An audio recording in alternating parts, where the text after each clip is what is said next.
Thunderfoot, and people who think like you. If you ever try to awaken any sort of sleeping giant that is hostile to any Muslim or non-Muslim innocent person, as mandated in the Quran and the true interpretation of the Sharia that all true Muslims and the majority of the Muslims in the world share, we Muslims, the servants of Allah subhanahu wa ta'ala, and our non-Muslim allies will send you to the God that you wish you knew.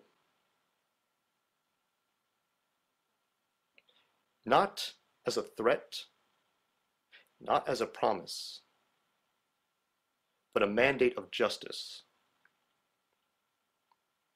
Oh noes, I've been death threatened by a self-proclaimed moderate Muslim reading from the Quran.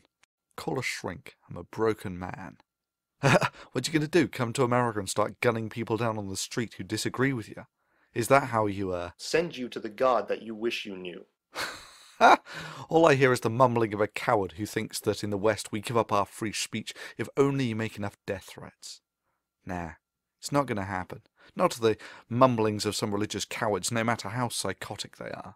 And even if your religion does make you deranged enough to kill an unarmed proponent of free speech on the streets of America, land of the free, you know. That is, even if you manage to re-import Islamic terrorism into the US, all you'll do is embody the concept that free people have the right to say what they want with the blood of the stalwart. And in doing so, that concept will become essentially immortal and indelibly impervious to primitive lowlifes such as yourself. You see, the way that I look at it is you have nothing to bargain with but death threats. But it's an empty bluff. All it takes to expose the impotence of your limp and flaccid cowardice is for people to call you on your paper-thin bravado. For you have nothing, and we have nothing to fear but fear itself. After that, all you can do is broadcast to the world that you're a bunch of nasty, deranged religious nutters from some barbaric Middle Eastern cult by killing a few brave men who refuse to submit to your tyranny. For the defense of that timeless creed that sums up the spirit of a free people, calling your bluff is cheap at the price.